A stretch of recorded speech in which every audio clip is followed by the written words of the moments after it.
Hello, hello. It is so great to be back, and I am really excited for our next guest today.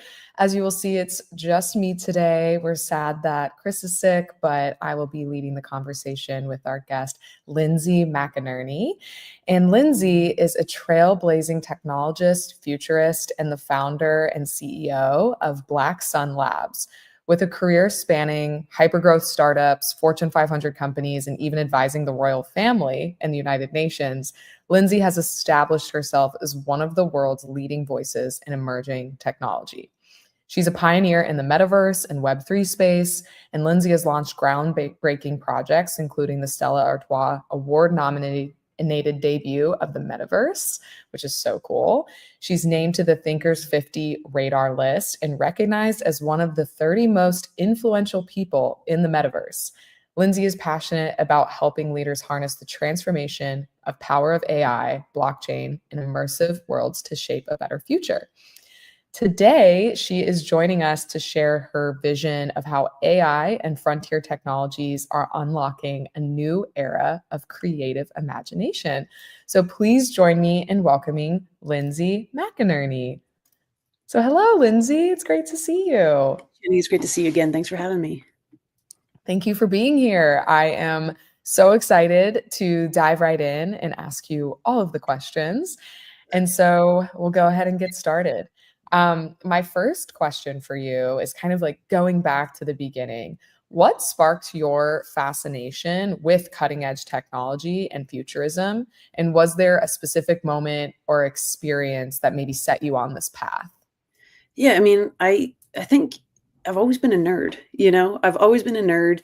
And the internet, I fell hard for the internet really early on. It gave me a place to connect with other people just like me, incredibly early. And, when I was living in community that didn't maybe have or the host of interests that I had. And so, genuinely it's stuff like connecting with people in and around Buffy the Vampire Slayer chat rooms and recognizing that technology's power to bring people together, to connect around small niche topics, to mobilize people. It was sort of love at first sight, and the rest is history. As I started going in, further and further, I realized that, while the internet provided all of these ways to connect and mobilize, there were other technologies where we could understand what was going on in and around those topics. And I fell in love with the software side of things, helping people tell richer, better stories through data, helping people reach the niche communities and audiences that they wanted through new technologies, and really, seeing how all the new and different ways people could embrace new technology to find each other and, express themselves and be expressive in ways that they couldn't otherwise. So, I suppose I come at it from a bit more of like a humanity perspective. I'm always interested in the societal impact of technology, but really always around how it helps people connect and be more themselves. It's such an amazing mindset you have on technology. And I know we're going to get into this more, that I think a lot of people at times are maybe scared of what's to come. And I just love like the positive impact you see from it and how much of a humanitarian impact it can have as well. It's pretty Totally. And it's not to say that, technology hasn't had its faults. Every new technology that's introduced is just a tool. And, a tool can be used for good things and for bad things. The tool itself is sort of net neutral, but I'm always focused on how we can pick it up and get building and, and do greater good. And there's just so much opportunity, no question. Going off of that, you have worked with some incredible entities. Like I was saying when introducing you, from the royal family to Fortune 500 companies. What's been the most surprising or transformative project you've worked on to date? Gosh, I mean, it's so hard to pick one. I think the place where I always find the most interest is where folks are really ready and prepared to open their minds and be surprised themselves, where they take a curious approach, and an approach where they're ready to learn, to do something different than they have been doing, like they've either been stuck or they are curious but nervous. And I most especially like partnering with folks where, one of the things I'm passionate about is making technology simple. And what I find is, you get into a room, for example, with maybe marketers, and there's a new technology and it seems really complicated. And of course, people often like to use jargon and complex terms to describe things because it makes themselves feel clever and it makes them feel like it's an exclusive space. And the best rooms I walk out of are ones where you've been able to take that and lower the bar for everybody. And now everyone knows what's going on and how it might apply to them. And so, I do that like with lots of folks, whether it is, the royal family or other sort of, influencers or personalities, but also large corporates going, God, we know AI is going to be huge. We know blockchain is going to be massive, but like also not really sure where to come at that and how that intersects with marketing or with whatever we're looking at. And those are always the fun ones when you can help people make real change they thought perhaps wasn't even possible, but with an open mind and some curiosity, you're able to coach them through it. It's a blast. That is a really cool point. Just working with people that are open to the possibilities, that can really change the outcome. No, it's the dream. It's the absolute dream, and I think I'm teaching a class right now at McMaster University called The Future of the Internet. And I've got a class of young people, and that's the skill that they show up with that I don't always see in adults. It's like we become jaded when we enter the workforce, when we learn that our boss or people in the organization we're working for have vested interest in having things not change, and students haven't been jaded that way yet, so they're so optimistic, they're so open-minded, they're so curious. And it makes me so hopeful when I see who's going to be coming up in the workforce next and how open-minded they are. Let's talk about that. I wanted to ask you, how do you see the integration of AI shaping future industries like art, music, education? And I thought it was fascinating what you were telling me about how you've developed this new course and you're really utilizing AI for assignments and everything. Is this the same course or is this different? Yeah, this is the same course. So it's a second year humanities course at McMaster, which is a university based in Canada. And I redeveloped it over the holidays. It's the course is called The Future of the Internet, and I've taught it previously, but redeveloped it over the holidays because the way that I see things and the way that AI is moving, it's very likely that it will become our new interface on the internet. Today, it's very search engine based. We have a question, we want to initiate a search for something, we go to a Google or something like it, we type our question or query in, and we are given links where we need to click through and find the information we're looking for and which link is the most appropriate. And more, I believe we're going to see a transition to AI agent or AI-based discovery on the internet. So the main interface on the internet, more and more, will be things like, yes, ChatGPT or Gemini or Anthropic or whatever tool you're using. And if that was the case, I felt like I'd be doing students a disservice by not digging in. The challenge that I have and had is that largely right now, AI is still sort of, it's a new topic, it's emerging. We don't really know what to do with it in lots of cases, whether you're at a corporation, whether you're in education. And so a lot of people are attempting to just ban it from students. They don't want them to use it. And I don't want students to prompt ChatGPT, for example, to give me an essay on the topic I've asked for either. And so what we're doing instead is we're using AI in every lecture and on every assignment to develop critical thinking skills. And that is where I'm seeing a lot of success so far. More and more students and people are going to be responsible for their own learning. And what I mean by that is, if you don't want to do something, it's going to be pretty easy to ask an AI agent to operate and do that task for you soon.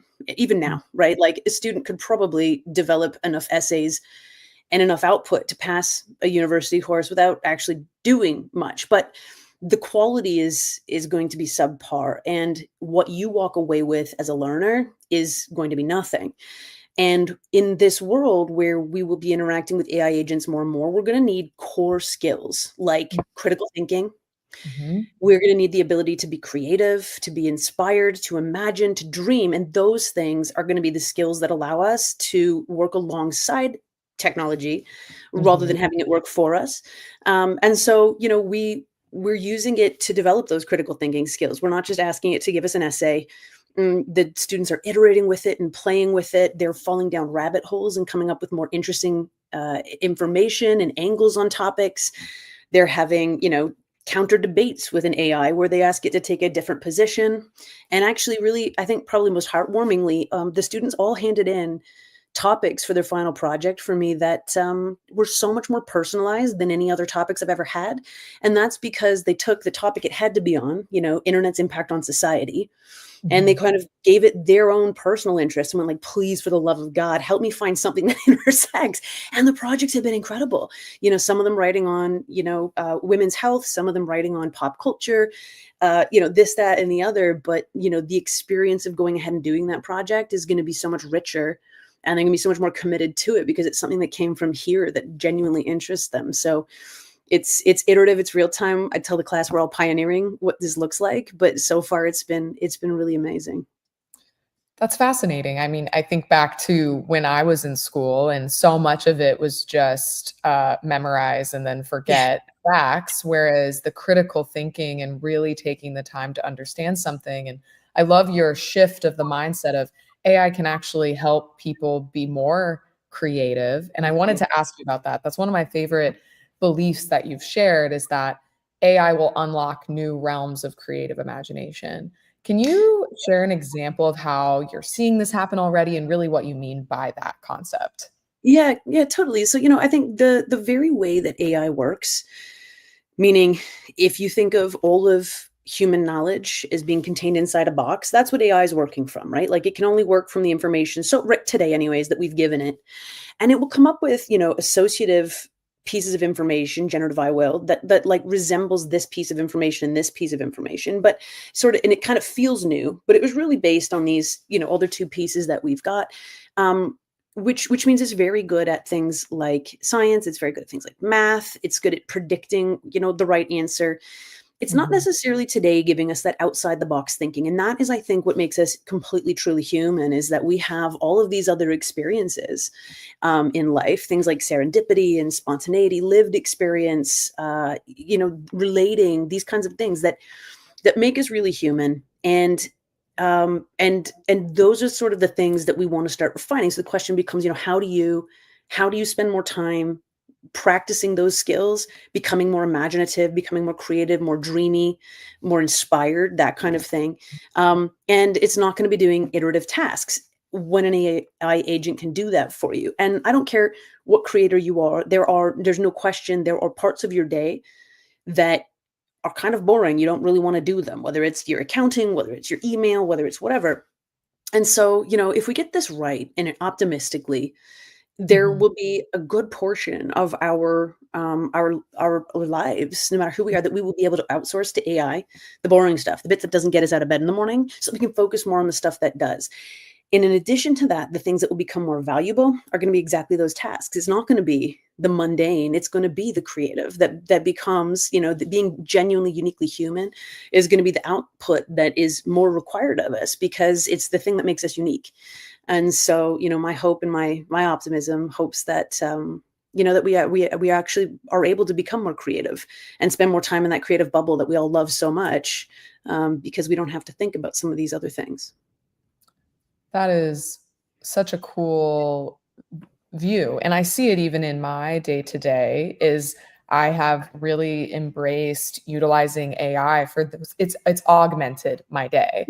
What, would have taken me half of my day to just get through the mundane, now it's completely opening my day for the bigger thinking, which I felt like I never had enough time for before. So I love your mindset on that and how Yeah. that can not only unlock a person, but really enhance creativity across the board. That's the goal. I will say there's, the one caution point I have and something I'm encouraging people to think about now. And I'll give you an example is I'm cautioning people to consider what parts of our lives we're not happy to outsource to AI because we don't want to lose that internal muscle memory. Mhm. And I give the example of, when I was 17 or 18, I ended up in Paris for the first time. And within a couple days, I had no mobile phone, didn't exist. Internet cafes you could go to. I didn't have a map. I had to map everything in my mind. And so within a couple days, I knew where I was and could navigate my way around Paris based on, Sacre-Coeur's here, Notre Dame's here, Eiffel Tower's here, River Seines here. And I kind of knew my way around. And, Mhm. fast forward, I've been living in the UK for 11 years. I'm in new cities all the time, and I use Waze, City Mapper, Google Maps, Apple Maps, And I've lost that part of my brain. I have let it atrophy straight up. Like, I do not have this ability to topographically map a city as quickly and as efficiently as I did before to really know where I am the same way.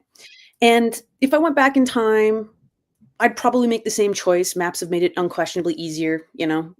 And also, if we start outsourcing loads of our life to agents to support us in our work, the question becomes, which of those skills are we going to regret not having in the future?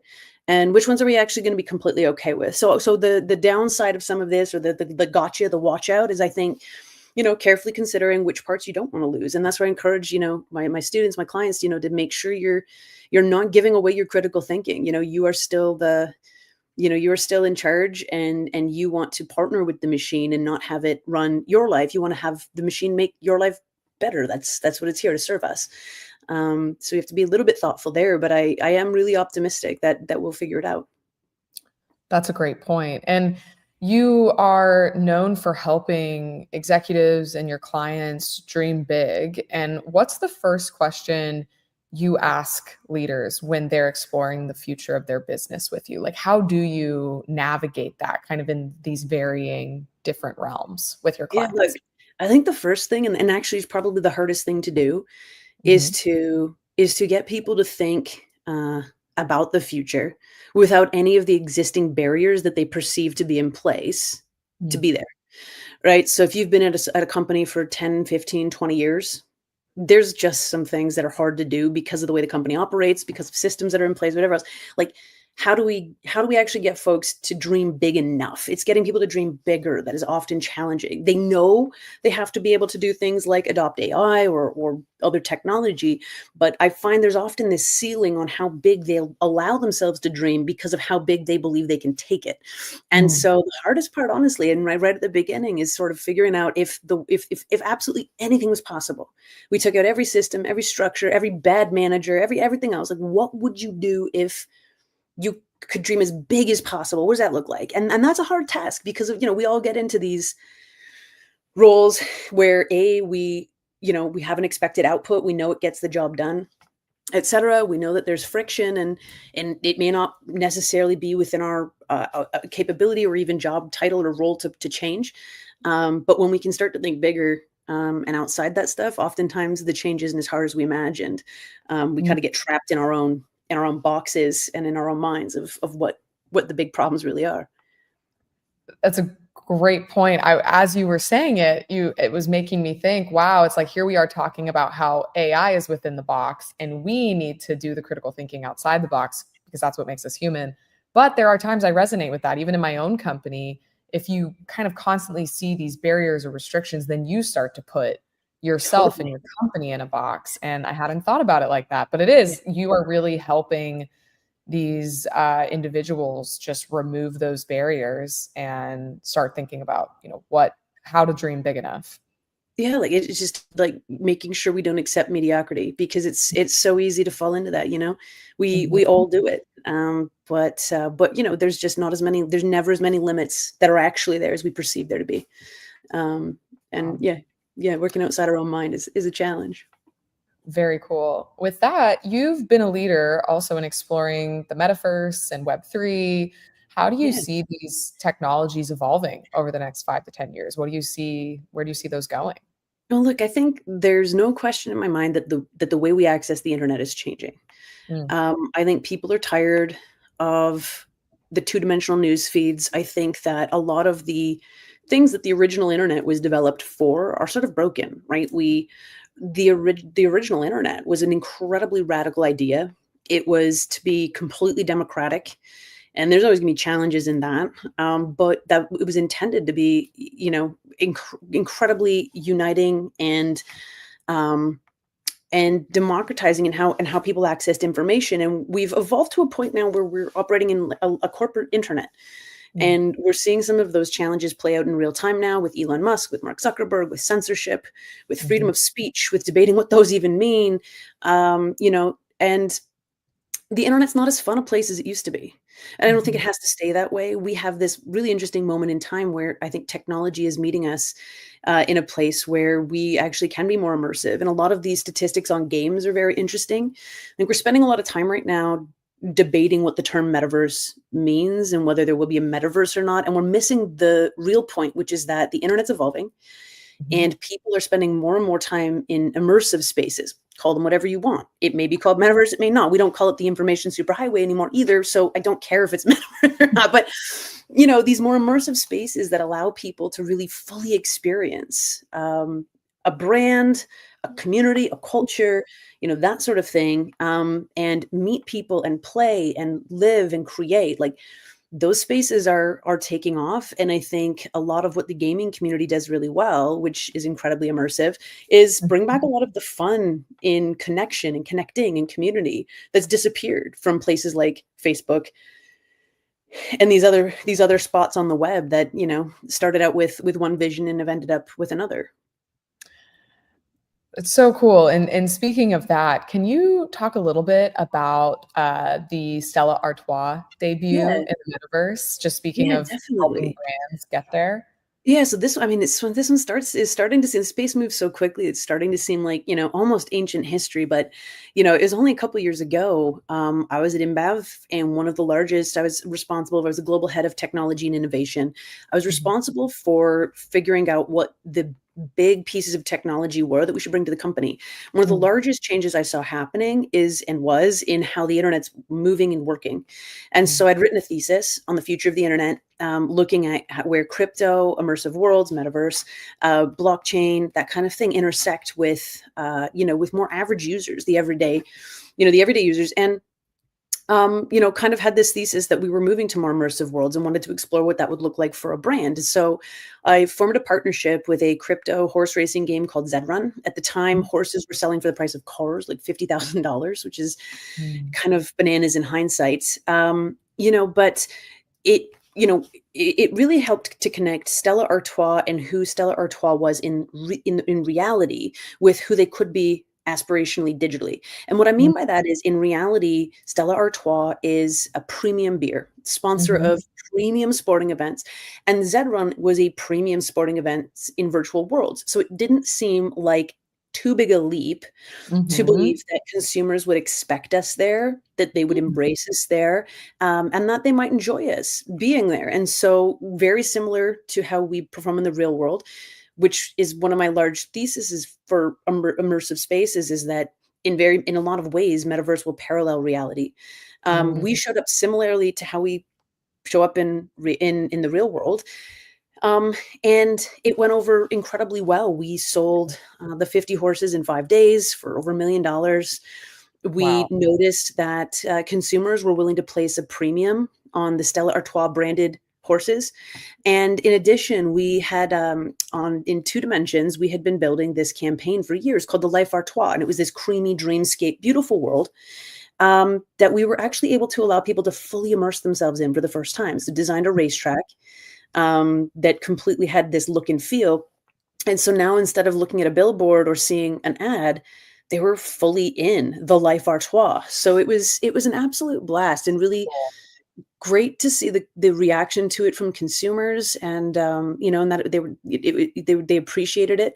I think a lot Mhm. of the fear brands have when they go to jump into spaces like this is, are we just going to get our butts kicked? Are people going to hate us for being here?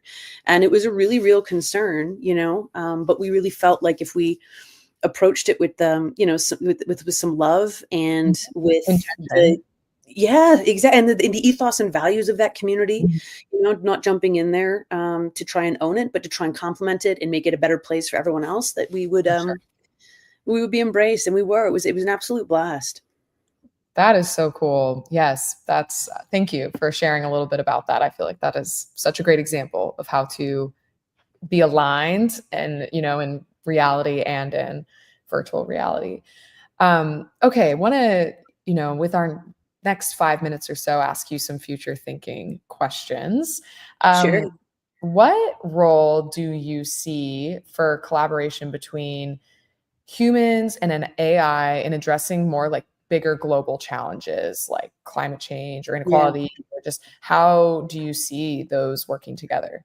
Well, I think the crazy thing to consider that didn't exist even 2 years ago is that everybody now has an assistant in their pocket with an IQ of 124 plus, Mhm. right? So, I think about how it allows me to do bigger, deeper, bolder work already because I have a partner in crime, like a pretty smart partner in crime, you know? Great partner, but yeah, Um absolutely. and if you think about putting these kinds of tools in the hands of some of the most brilliant people and having them, understand how to use them and how to Mm, bring them in at the right time, I can only assume we're going to find smarter solutions faster that didn't make sense. And we see this like the simplest way to look at this, I think, is in things like early cancer detection, right? Where, gosh, you can have the best oncologists in the world, but what we're finding now is that actually, when you feed an AI model thousands of pictures of breast tumors or potential breasts mhm, that might have tumors, they're actually picking them out faster and earlier mhm, than even the oncologist. It doesn't mean that they have the everyday care to know how to treat that patient or do all those other things. mhm. There's definitely still a huge place for oncology, but when you can access some of the world's greatest information, you can think like a politician, a climatologist, a biologist, a this, a technologist all at once, which is effectively what AI is doing. It allows you to be sort of a mini expert in all of these areas at once. Like I can only be hopeful about what kind of solutions lie in front of us. So cool. That is a really great point. We all have the smartest assistant at our fingertips to It's help pretty us. cool. So, in your opinion, is there a technology that we're not talking about enough that has the potential to make an impact? Is there something you're seeing on the horizon that we should be paying closer attention to?